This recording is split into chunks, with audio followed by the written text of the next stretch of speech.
In the coastal city of Mombasa, Kenya, the 16th Africa Leather and Leather Products Institute (ALLPI) annual regional consultative forum unfolded, bringing together key stakeholders from the leather industry.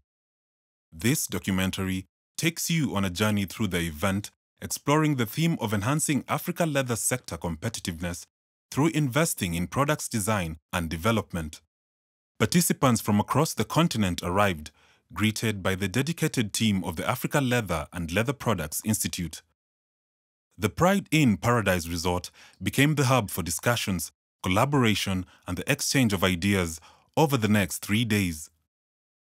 The African Leather and Leather Products Institute, or ALLPI, is a regional institution dedicated to enhancing the leather sector's competitiveness and sustainability across Africa. Formed in 1990, ALLPI is headquartered in Addis Ababa, Ethiopia, and its membership encompasses 10 countries. With a mission to foster collaboration and knowledge exchange, ALLPI plays a pivotal role in advancing the continent's leather industry. Your Excellencies, distinguished guests and colleagues, it would be meaningless if we came with that theme here without you. That's why I again thank you to spare your time and left all your obligations to come and we share knowledge on this theme to make sure that we breathe through fresh air in our work program. Thank you very much. The morning of December 13th marked the beginning of the forum. Led by Mr. Gebremidin, Programs Coordinator, participants engaged in self-introductions and the selection of rapporteurs, setting the stage for an enriching experience.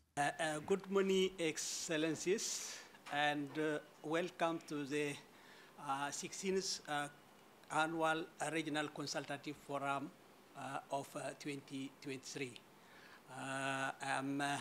Excellencies, I'm very honored to welcome you all to the 16th Annual Regional Consultative Forum 2023. My name, Excellencies, my name is Gebremidin, and I'm working at the Africa Leather and Leather Products Institute as a programs coordinator. Actually, my colleague, who is the master of the ceremony, has started the introduction of the program.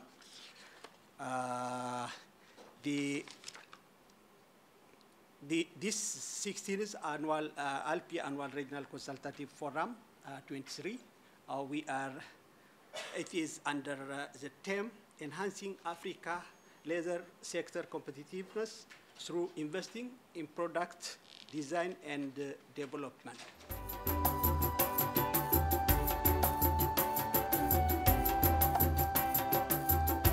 Mr. Nicholas Mudungwe, Executive Director, welcomed attendees. I want to take this opportunity to thank the people and the government of the Republic of Kenya for the warm welcome. Especially in Mombasa, it is known for the high level of hospitality. Despite the hot weather, we are enjoying the hospitality.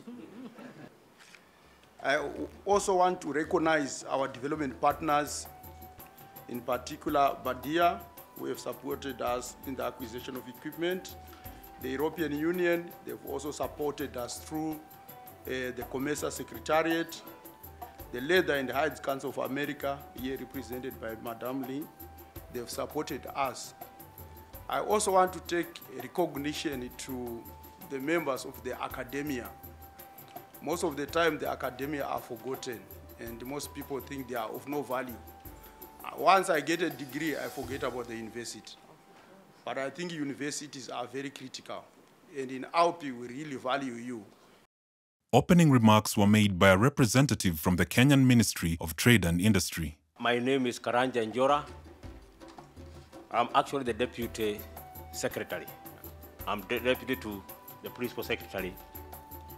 And I'm standing before you on behalf of the Cabinet Secretary, Ministry of Investment, Trade and Industry, Republic of Kenya.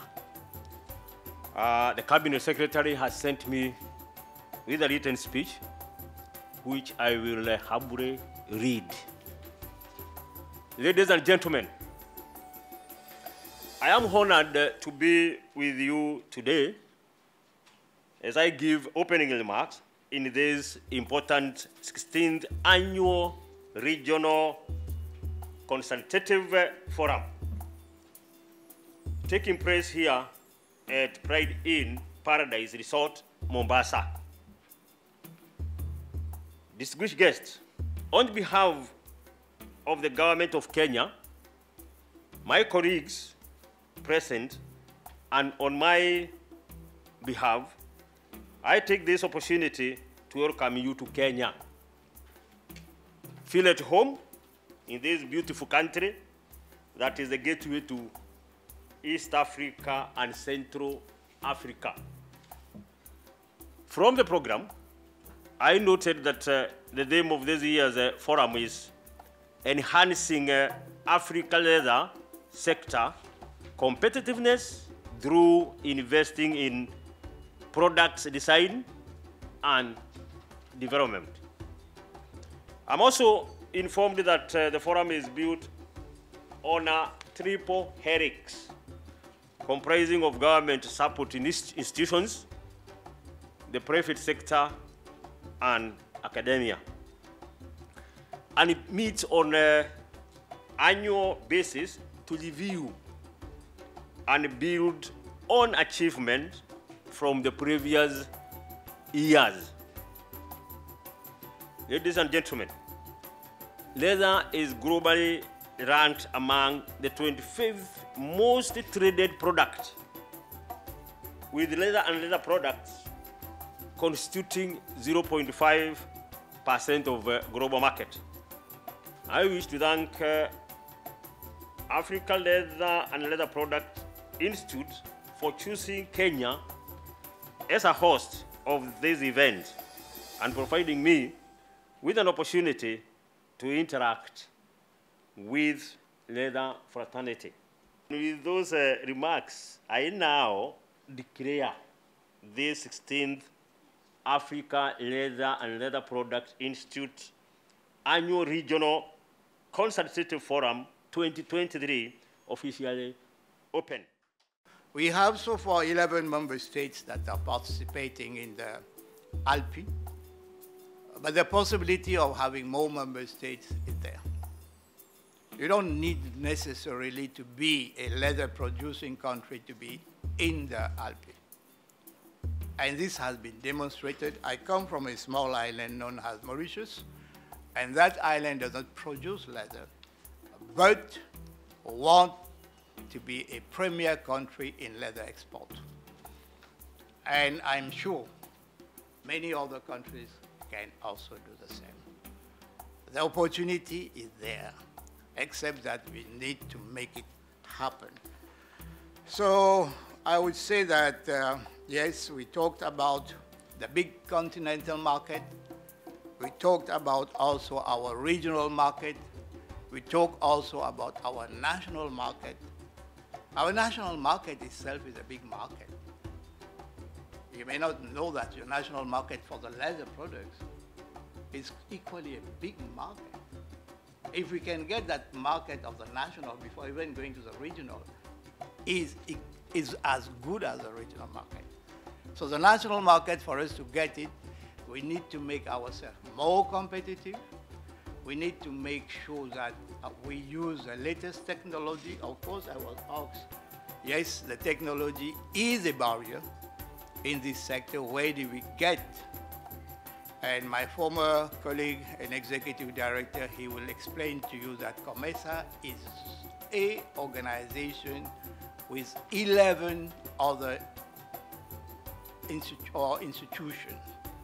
I convey to you a warm greetings from the COMESA Secretariat, and I take this opportunity to thank the government of the Republic of Kenya for hosting us during this very important consultative meeting. Ladies and gentlemen, The leather industry is one of the contributors to our economy in the COMESA region and provide employment and employment opportunity while generating income for our SMEs. As COMESA, we have prioritized to continue supporting our leather value chain in the development of the leather and the leather product as outlined by our medium strategic plan. The plenary sessions were a melting pot of insights. Reports from the 15th Annual Consultative Forum and SMEs Technical Committee set the tone. ALLPI's 2023 key performances and action plans were presented, followed by experts shedding light on critical areas such as hides and skins traceability, standards implementation, and digital infrastructure. Signed an MOU with ALLPI with a very broad scope to collaborate and ensure that standards are not strange items when they are mentioned with respect to the leather and leather value chain. So following that signing, we have started working together with the harmonization of standards for the leather and leather products and footwear for the continent. We have taken note of the gaps that exist in that sector. We have taken note of the fact that we do not want to see the value, the products at the end, rather than start from where they begin. That's the value chain approach that we are using. I'm Jane Lee, and I'm on behalf of the Leather and Hide Council of America. This is my first time to Kenya, East Africa, and I'm very thrilled. And it's a beautiful Mombasa. Beautiful people, beautiful beach here, and I have been here for 3 days for the annual consultative forum organized by ALLPI, and it has been amazing learning experiences for me, myself, and I'm sure for the US leather industry. I meet a lots of representatives from the member states, academics and industry and the government, and we had many interesting discussions. And it really helped me understand the industry, leather industry in the Africa. And one of the tasks I'm here for is to working with ALLPI for the African, the first ever Real Leather Stay Different Africa Leather Showcase. We have been working with the designers from the small medium enterprises in the ALLPI member states over the past 1 year, and we have witnessed some beautiful designs by the young designers this time during the showcase, and we are looking forward to continue to working with ALLPI in the years to come. Representatives from member states including Burundi, Eritrea, Ethiopia, Kenya and Malawi shared their contributions to the leather sector. The discussions aimed at fostering collaboration and addressing challenges faced by each country. The evening of day one celebrated creativity with the Africa Design Talent Competition, showcasing the fusion of tradition and innovation in leather craftsmanship. Winners were awarded by ALLPI and the Leather and Hides Council of America. It is a remarkable celebration spotlighting the most innovative, visionary leather designers across the African continent. Tonight, we stand at the pinnacle of a journey that has transcended borders, highlighting the exceptional creativity, tradition, sustainability, and sustainability practices deeply rooted within the heart of Africa. This evening, we joyously celebrate the remarkable journey of one finalist who stand as the embodiment of Africa's culturally enriched and forward-thinking design landscape. They have seamlessly blended tradition with innovation, showcasing design that represents a profound fusion of heritage, vision, and sustainability. Their exemplary work reflects a broader commitment to utilizing the utilization of natural materials and reasonable waste management, resonating deeply with the shared industry vision for enhancing the leather sector across Africa and beyond. I'd like to acknowledge and congratulate the Leather Hide Council of America and the Africa Leather and Leather Products Institute for organizing the first ever Real Leather Stay Different showcase in Africa. This campaign celebrates sustainability, versatility, durability, and most importantly, beauty. This first of its kind event in Africa builds on the success of the international design competitions held in mainland China, Taiwan, the Philippines, the UK, and Nordics region. Young SME designers from member states of the Africa Leather and Leather Products Institute have fulfilled the mission of unique, compelling designs that promote the dynamics of leather. A special thanks to the judges who have reviewed every design and product carefully and meticulously, and to all of you who have helped this showcase. We welcome more African designers to participate in the 2024 Real Leather Stay Different Africa Leather Showcase. I'm not a designer and I'm still anxious for you guys. So I won't continue more with the remarks, but I ask everyone to help join me in celebrating the designers. My good colleague has already mentioned that we have 15 finalists.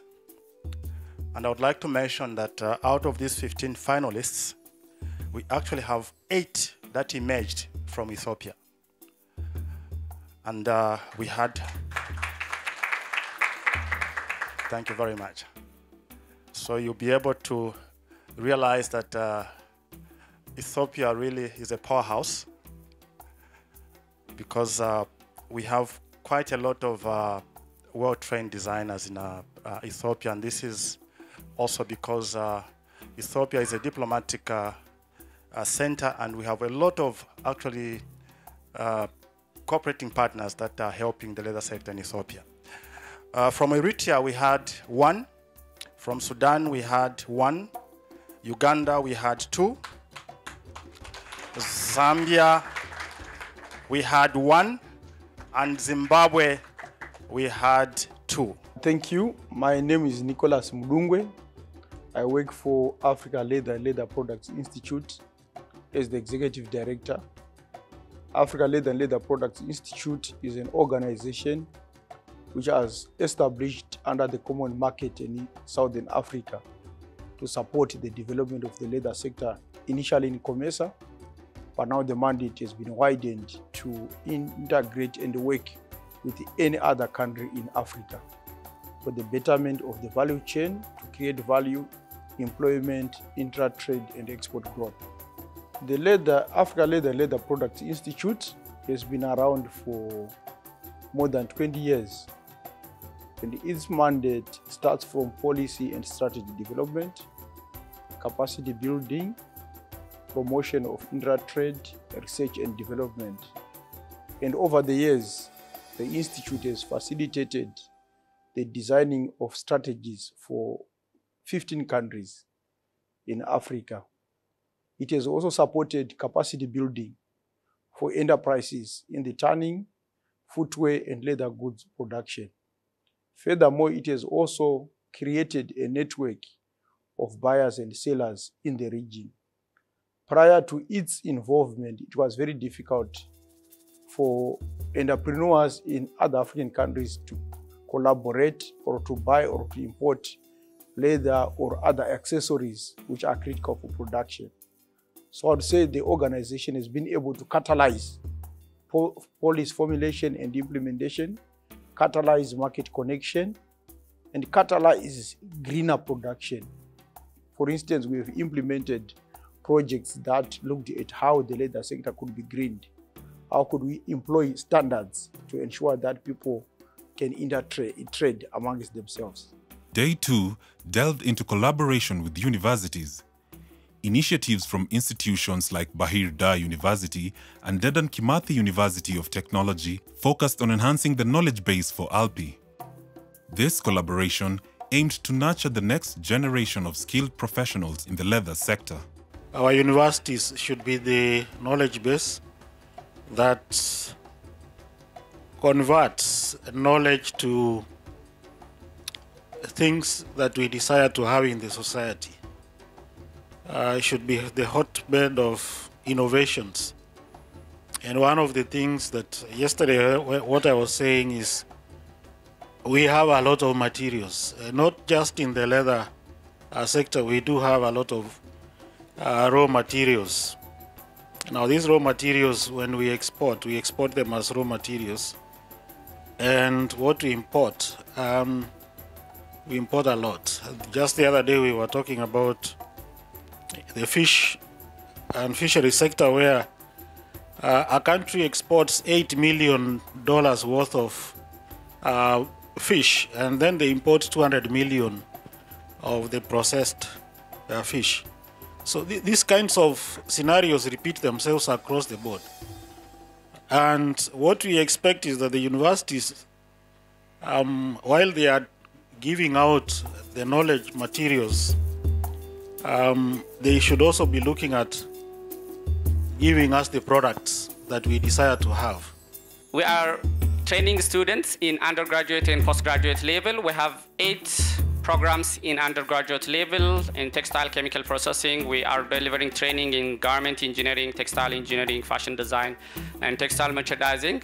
We have a laser engineering degree program, and we newly introduced the fine art program in fiber science, fiber and polymer science. In master's level, we have also 6 programs, active 6 programs. One of it is laser product design and manufacturing engineering. We newly introduced the textile material science and engineering as an MSc program. We have also 9 PhD programs. Newly, we introduced a footwear design and engineering, as well as a laser technology program in PhD level. Not only this, we have also short-term certificate programs in laser good manufacturing and footwear manufacturing. And we are delivering training for users in Bahir Dar city and across Ethiopia. 6 months and 3 months training on laser good manufacturing and footwear manufacturing. Dedan Kimathi University of Technology, as many of you have known it, I think the ED knows it, the former ED, we have been working together for a number of years. And I actually have to say that we have worked with the ED, with the ALLPI for about 10 years. And we have done 2 major projects with you, with your funding. And from that funding, we have graduated 4 MSc students. And I'm very happy because that's the partnerships that we are talking about. And I remember at the first time we were talking about improving productivity, Sagana tanneries. And actually we sponsored students. That was a greening initiative, making it greener. Because if you make your processes efficient, you save on energy. And actually that one gave us out 2 students from MSc. Then the other one was technology uptake. Prof, you remember we worked together on what is hindering our SMEs from uptaking technology. And from that, again, we had 2 students. One was looking at the machinery section, and the other one was looking at products, the kind of products that come without using the sophisticated technology. And I remember Diana was asking, why are the buyers not buying the locally made products? Because they see the people pulling a last there and they say, no, that's not a good shoe. I don't think it will be strong enough and all that. So we did, and actually we have published 4 papers, and I think the former ED has the information and has the papers. Yesterday, was it yesterday when Dr. Mutambi presented made the Uganda country report? I really felt very happy that we have made this progress, but also there are several questions that remain with us. How do we support the creation of knowledge which can translate into innovative products? The challenge that has been highlighted by the previous speakers is that we do research, but this research has not translated into solutions. We need to question the way, we need to question our research process. Where should we start from? And I mentioned this yesterday. Should we sit at the university and support our students? Because for us as a university, we are also interested in having our students graduate, isn't it? But the question is, what is our interest as a university? We should also be engaging the university professors on the purpose of research. The ultimate objective of this project is, number one, to improve the accessibility of TVET learners and increase the access of TVET programs. So we are currently on we complete fourth year of the project. It's 5-year project. We are completing the 4th year. So the second objective is to improve the quality and relevance of TVET programs. And the third objective is to promote regional integrations through skills development. Let me talk about some unique traits of leather engineering department. Our department is the only one academic institution in Turkey offering education in leather and leather products industry. Globally, it is one of the few scientific institutions in this field in all over the world. Therefore, Ege University is the sole specialized university in Turkey for leather and leather products sector. Triple Helix focus group discussions brought together public, private sector, and academia to deliberate on strategies for advancing the leather industry. The discussions were lively, reflecting a commitment to holistic development. I would like to share some ideas. It's not a question, just to exchange some ideas. When we meet in such meetings, like ALLPI meetings, ASC meetings about leather, many people are very enthusiastic. They would like to promote and to improve what we do. We can feel it. But every time we are talking about the same opportunities, those same challenges, I think Mr. Charge has told exactly the point I wanted to highlight. The opportunities we have almost the same in all the countries. We have livestock, we have manpower, and the challenge is almost the same. We have a problem of the market.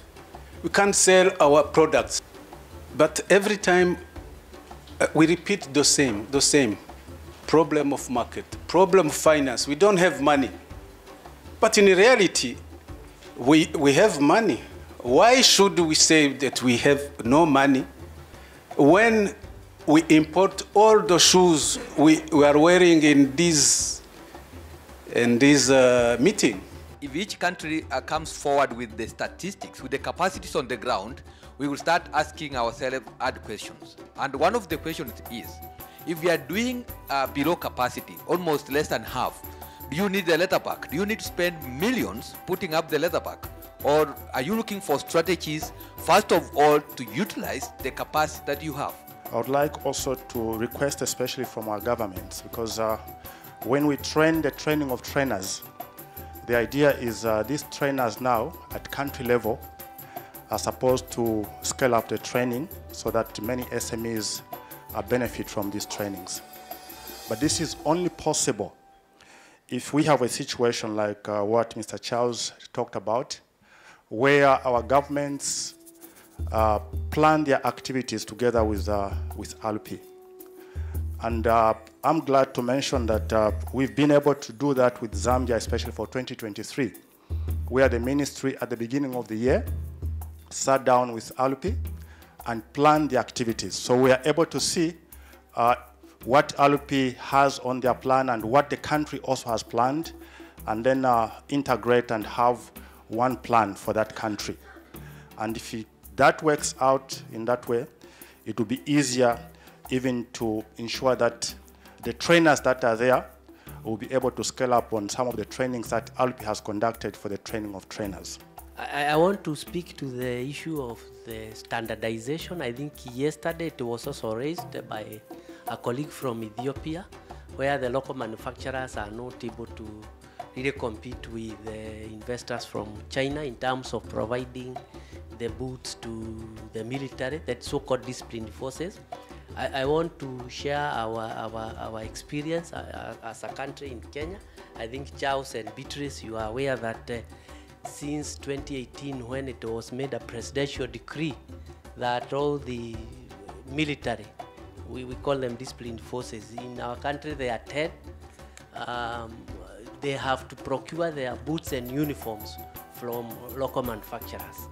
When you look at that journey, it wasn't very smooth because the issues of standards kept on arising. But one way of addressing that is for the disciplined forces, the national standards body and the local manufacturers working together.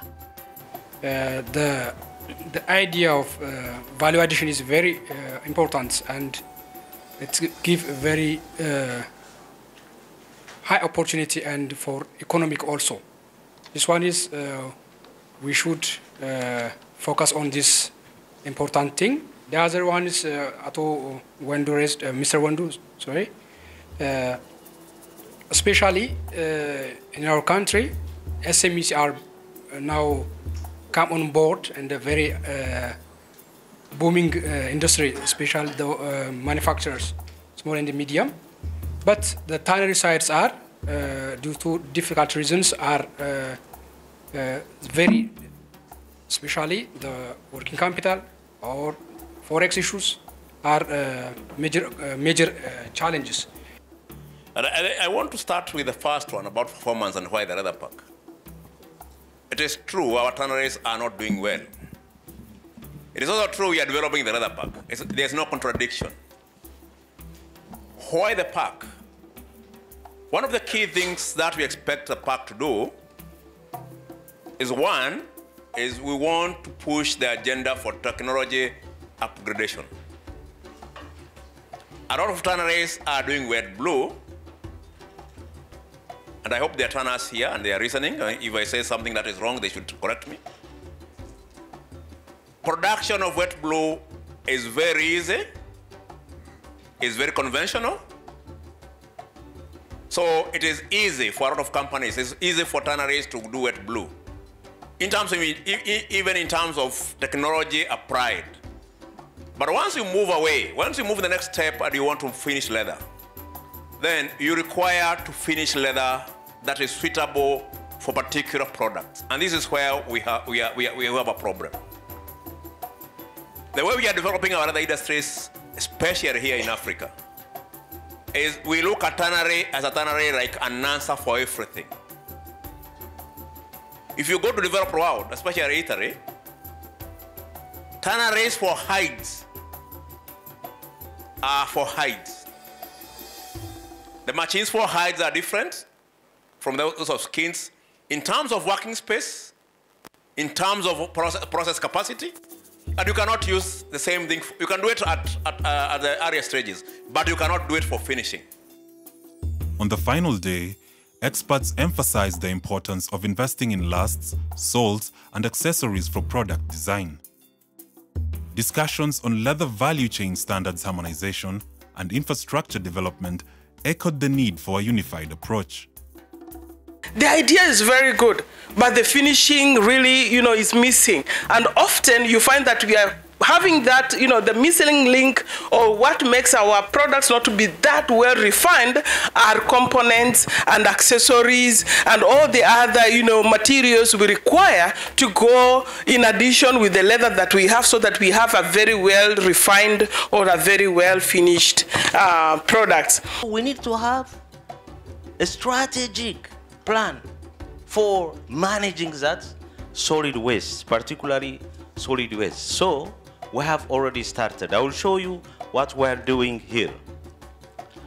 So the sales is increasing.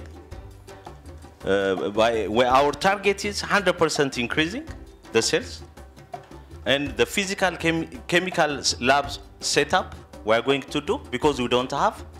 Now we have controlling with using some equipment and facilities to assure the quality at each step of the process. But now very soon we are going to start establishing a tannery. We have already discussed with the Ethiopia Leather Development Institute expertise. So very soon we are going to have a lab. It is a must to control our process. Machinery should be strategically addressed, because there is some machineries are missed because the leather expert says the product of finished leather, 40% from chemicals, but 60% from machineries. So the machinery issue will be strategically already. We have developed a document, and step by step, Ugandans say, Mpola, we are going to address. The unique standards that we do, there are studies that have been done. Fortunately for this continent, we have benefited from a lot of studies, and we have been shown the areas that we can actually improve in. This was from UNCTAD, where they identified about 94 products that we can do. The areas we have not done very well include those ones, the trunks, suitcases, executive case, briefcases, camera cases, musical instruments, and all that. So you find that the common things we do have, but there are also others that we don't have. But I'm happy that during the what we call the brainstorming sessions in our technical committees, we came up with quite a big number of items that were identified we need to do standards on. So we have the ones on shoes, which is common. And so the question is, what else can we do? If you're looking at cars where the seats, for those which are most expensive, when you hear of leather, genuine leather, of course, and other things, then you pay more. So challenges that you find, and maybe sometimes you don't need to dwell very much on that, but you can look at livestock management, which causes defects on the skins and hides, as we said, lack of value chain, most hides and skins are exported. As the forum drew to a close, rapporteurs summarized the key points covering investment interventions, skills development, research projects, and resource mobilization. Participants engaged in a spirited discussion, providing valuable recommendations for the upcoming year. Charles, you're really trickling me by the question you asked. I'm happy that Solomon is in Uganda and running a state-owned tannery. It's true, jobs have been created, value has been added, and there is import substitution. We no longer go to Kenya to get the finished leather, we get it from Kaumu. It's also true that the tannery is going to help the tanners, private tanners, to a little bit to get leverage, because the many years we've been crying now, the government tannery is getting the same experiences. For long we're talking about quality, quality, quality. Of recent we're talking about hides being exported as food, food, food, and food. And of recent we've been saying that we don't have the capacity to attend to the fairs, to get market, market, and market. But here comes in Solomon, running a state-owned tannery with all the handouts at disposal.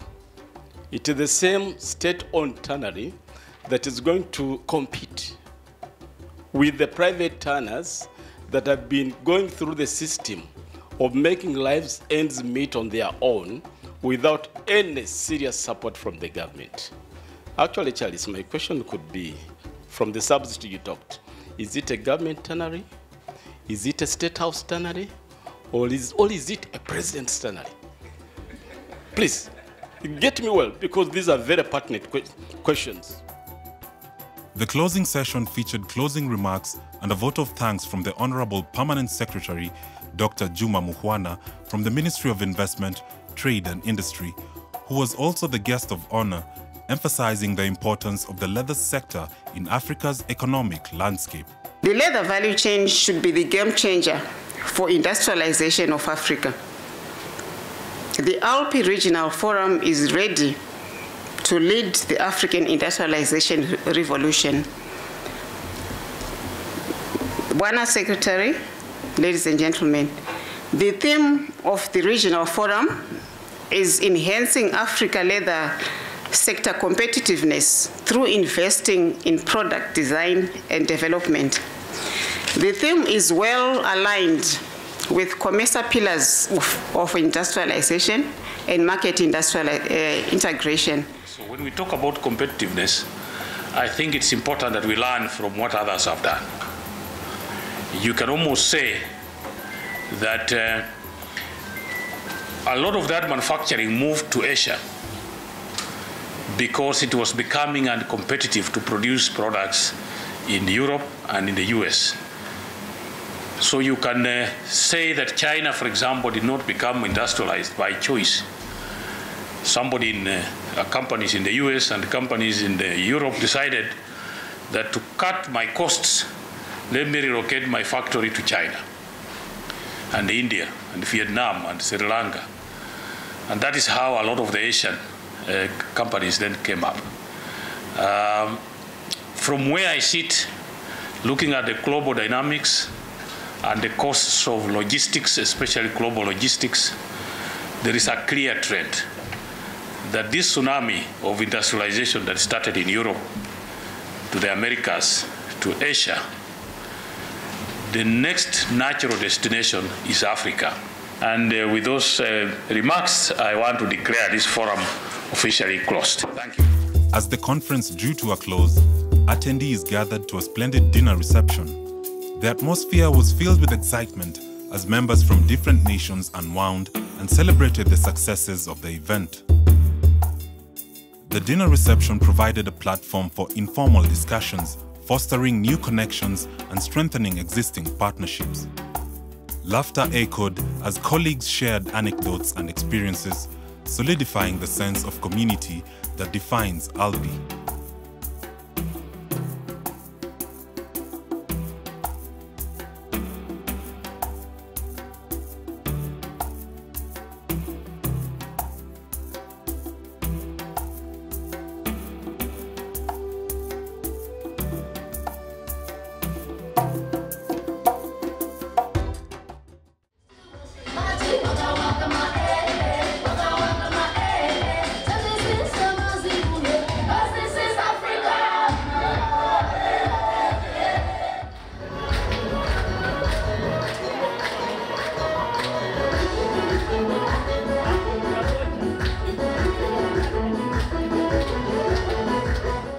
The ALLPI conference not only showcased the strides made in the leather industry, but also highlighted the unity and collaboration that will continue to drive progress in the years to come.